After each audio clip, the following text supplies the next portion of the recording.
प्रणाम और स्वागत है कहानियों का अनोखा अंदाज के मंच पर। अब तक मैंने आपको जो भी कहानियां सुनाई उनका जन्म आज के दौर में हुआ है, पर आज जो कहानी आप सुनेंगे देखेंगे उसका जन्म करीब 30 वर्ष पूर्व एक वीडियो के रूप में मेरे ही द्वारा हुआ था। सालों बाद आज की कहानी का वीडियो एक बार फिर मेरे हाथ आया है। वैसे मूल कहानी सन 1948 के रीडर्स डाइजेस्ट में छपी थी, ऑथर अननोन था। ये 30 वर्ष पुराना वीडियो एक ऐसा रूपक है, एक ऐसी मर्मस्पर्शी कहानी है जिसमें एक बुजुर्ग इंसान ने एक नन्हे मुन्ने बच्चे के सपनों को टूटने से पहले ही संजो लिया। ये कहानी है रज़ाक चाचा की, जिसके पात्र को बॉलीवुड के आर्टिस्ट वीरेंद्र सक्सेना ने बखूबी निभाया है। कहानी के अन्य पात्र हैं डॉक्टर भूपेंद्र अवस्थी, आभा परमार, बेबी चिंकी, बेबी शिवानी और मास्टर पार्थ। ये बच्चे तो अब सब काफी बड़े हो गए होंगे। मास्टर पार्थ शर्मा मेरे सुपुत्र हैं। बचपन का आत्मविश्वास बहुत ही नाजुक होता है, भंगुर होता है।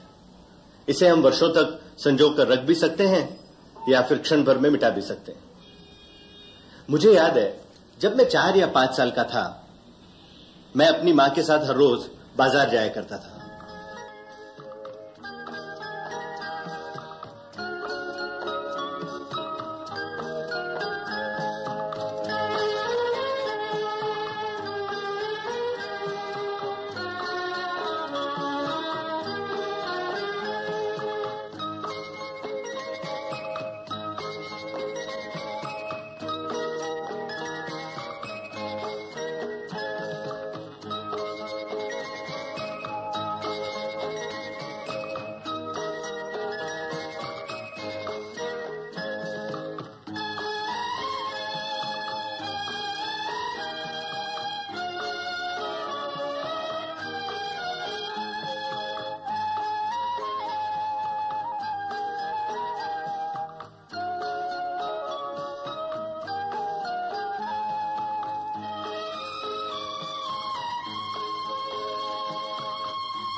भागती हुई सड़कों को पार करते हुए रास्ते में छुटपुट खरीदारी करने के बाद हम माँ बेटे जब तक रज़ाक चाचा की दुकान पर नहीं पहुंच जाते, तब तक मुझे चैन नहीं मिलता था।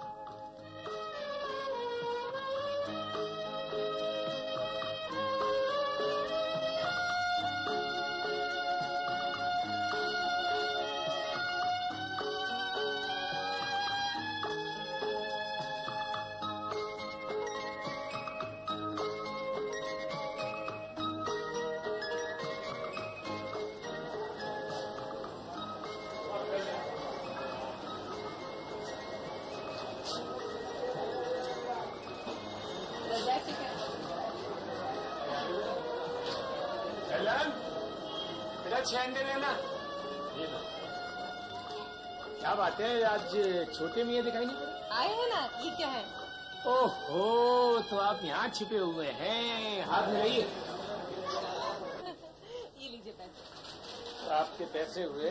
नहीं, चॉकलेट भी तो लेनी है। अरे अरे, मैं तो भूल ही गया। आइए भाई आइए, अपनी जगह पर तो आ जाइए।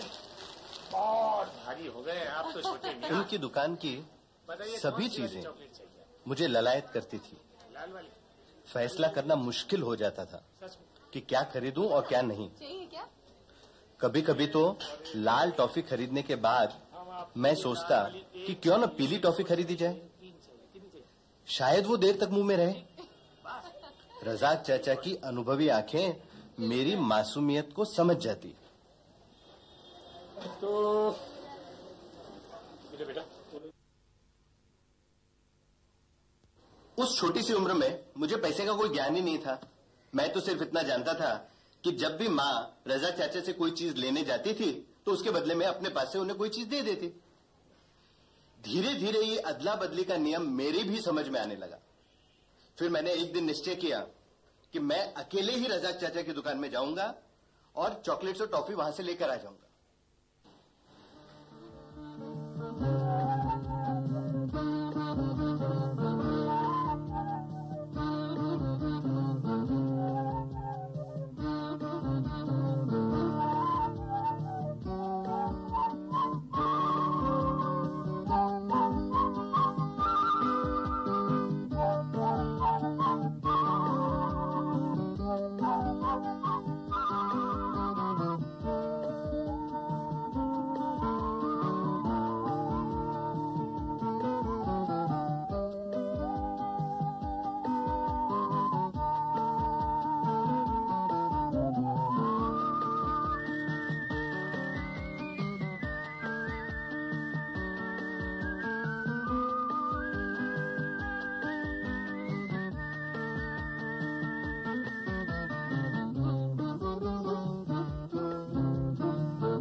बस यहाँ आप हैं।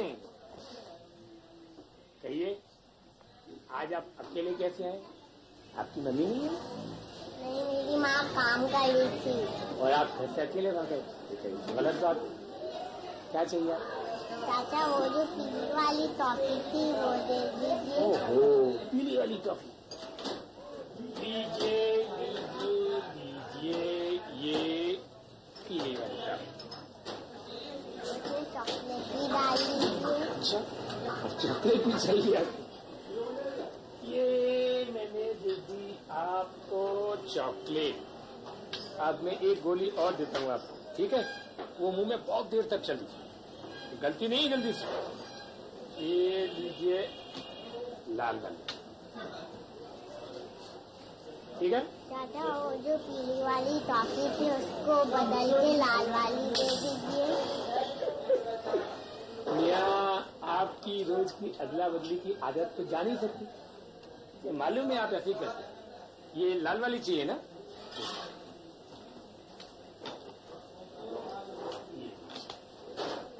ये 3 टॉफियां होगी। अब एक बात बताइए, आपके पास इनके लिए पैसे हैं या नहीं? हाँ, क्यों नहीं, ये दिखाइए। दीजिए। या अल्लाह, ये तूने मुझे कैसे पशुपेश में डाल दिया? बचपन का भरोसा मिट्टी के बर्तन की तरह नाजुक होता है।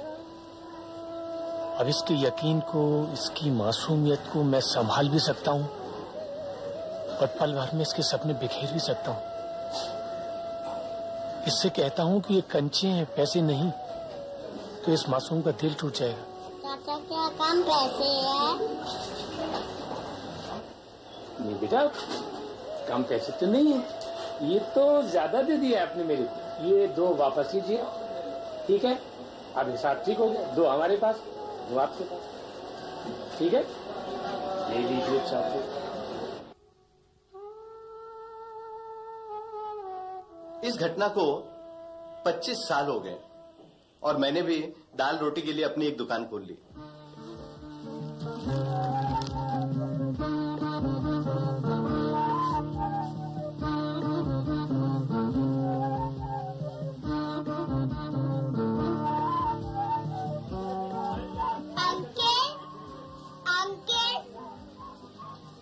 हाँ बेटा, क्या चाहिए?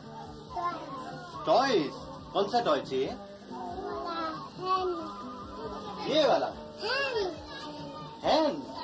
ये वाला नहीं, वो कुत्ता। ये भी नहीं चाहिए, ये भी नहीं, कुत्ता चाहिए, ये वाला। हाँ,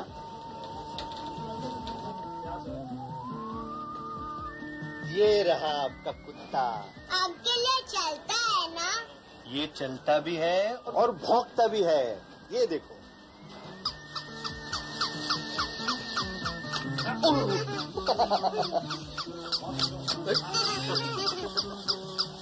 इसे खरीदने के लिए पैसे हैं आपके पास? जी अंकल। अच्छा, ये लो। तो पाकर मैं पैसे देती हूँ। और उसी पल मुझे ऐसा लगा जैसे कि मुझे मालूम है कि क्या होने वाला है। मेरे हाथ में 4 चमकते हुए मार्बल्स थे। अगले ही क्षण मुझे रजाक चाचा से 25 वर्ष पूर्व मिली विरासत का अनुभव हुआ। इन बच्चों ने मेरे सामने वही चैलेंज रखा जो कभी मैंने रजाक चाचा के सामने रखा था। आज मुझे महसूस हो रहा था कि रजाक चाचा ने कितनी खूबसूरती के साथ मेरे उस चैलेंज का मुकाबला किया था। अंकल, पैसे कम है क्या?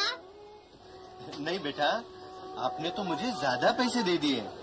ये देखो, ये 2 आप ले लो और ये 2 मेरे। अब हिसाब खत्म, ठीक है? Thank you uncle.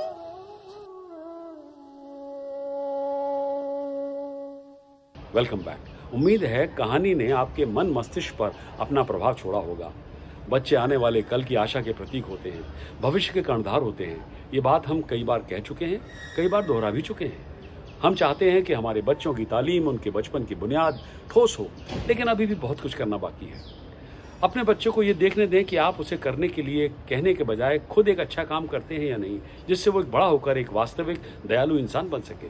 यदि आप कुछ पैदा करना चाहते हैं तो बहादुरों की नस्ल पैदा करें, न कि बेजान घुड़दौड़ के घोड़ों की। और इसी के साथ मैं देता हूं अपनी इस कहानी को विराम। सब्सक्राइब कीजिए, साझा कीजिए और देखते रहिए कहानियों का अनोखा अंदाज।